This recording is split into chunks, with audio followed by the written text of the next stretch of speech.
Chair recognizes Representative Powell of Johnson.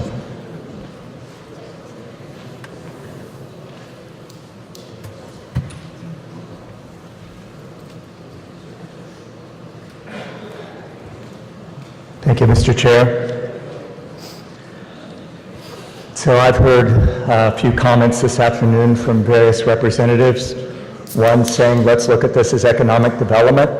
The reality is, in a study conducted by Forbes, multiple states have projected economic enhancements and development and new jobs, and they've actually seen, instead of a plus, a delta in jobs. So it's not bearing out with states that have moved forward with this, that they're seeing the new jobs that have been promised.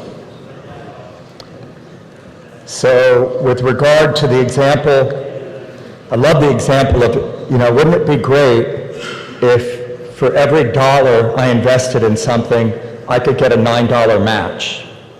So I'm a financial advisor. I work with clients, and for example, with their 401ks, I say, don't invest anything with me until you get the full match from your employer and do what you need to get that match. But there's a problem when we're looking at the government and trying to use that as a like example. It doesn't work because the government is not a for-profit entity.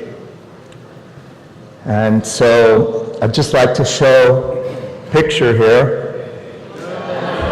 So, these are just meant to, can't, okay, all right. You can't show items from the law. A drawing. It was a splat of ink. So anyway, but we all know what a scale is. So, my apology. So we all know what a scale is. And back in times before we had more of an electronic system, back in the olden days, there were proverbs actually written by a very wise man named Solomon about what differing weights and differing measures do. And so I look at bigger picture. I look long term of what our choices will do and how they'll impact not just our lives, but our kids and our grandkids' lives. Before I get into more about this analogy, I will just say that I care deeply about those who truly need a safety net, but research has been shown that insurance is one of the least effective ways or efficient ways of addressing that. There are better ways we could go about this. So, but coming back to my analogy of the scales, so in the olden days, it was seen as an abomination, or it was just seen as horrible if you would use differing weights or measures in your dealings with people. So the idea of that is if you come to buy a pound of hamburger, but I've switched out a 12-ounce weight, and you want to buy that hamburger, I've just robbed you by not giving you the 16 ounces of hamburger because I switched out that weight. And so with this $9 of match, that's exactly what's happening from the federal government. Because you see, the federal government doesn't actually have that money. They need to print new money, and that money doesn't have a value backing it. So what they're essentially doing to fund this or to match this, even if they could do 100% of this and do it consistently, which we can see that's probably not going to happen because they're already preparing to back out of the matches they're currently giving.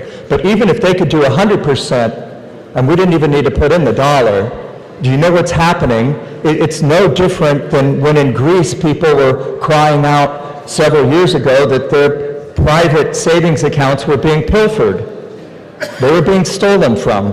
Well, it's the exact same thing. We just don't, it doesn't seem as blatant, but it's actually happening when someone pilfers or when someone prints money, when the government prints money they don't have backing for.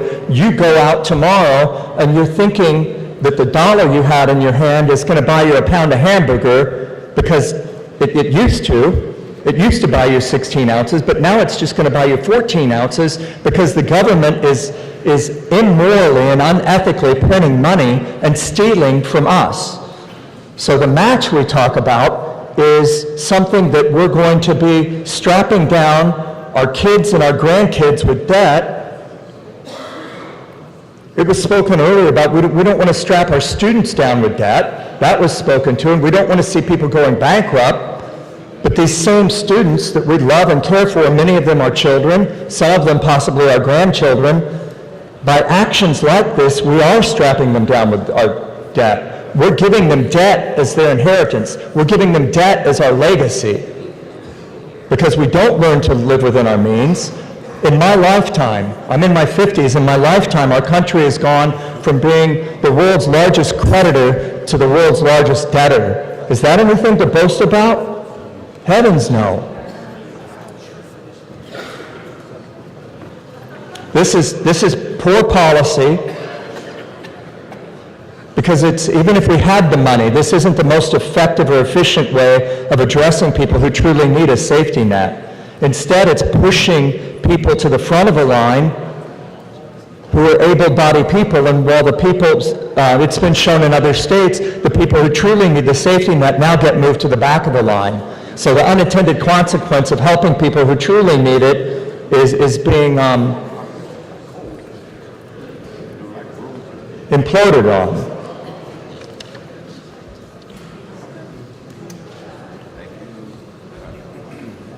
I deeply care about our country. I deeply care about the direction of our country.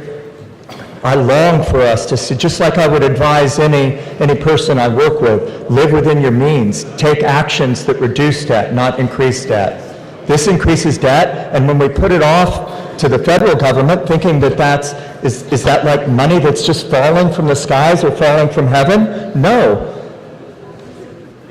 What happens there is the very thing I talked to you about in the example of the scales. It's just simple math. What you were buying with a 16-ounce weight is now a 14-ounce weight, or a 12-ounce weight, or a 10-ounce weight. Because your bank account and our kids' bank accounts and our grandkids' bank accounts are being pilfered just like the folks in Greece. It's the same kind of math. It's done differently. The outworking is different, but the principle is the same, and the impact is exactly the same. I would plead with you who are even those of you who are today who are proponents of KanCare expansion. What will happen when we move down this path and then the government starts rolling back their match? I've heard it said today we'll have 12 months to pull back. What programs do you know that are launched that get pulled back? I don't see that as a good cause or a good rationale for moving forward with such lack of direction on what the federal government is going to do. And if the federal government weren't involved, we could make choices independent of that, but we're trusting in that match.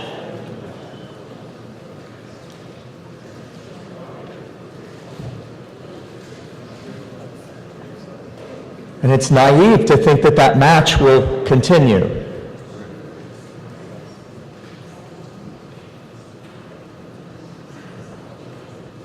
Thank you, Mr. Chair, for the time.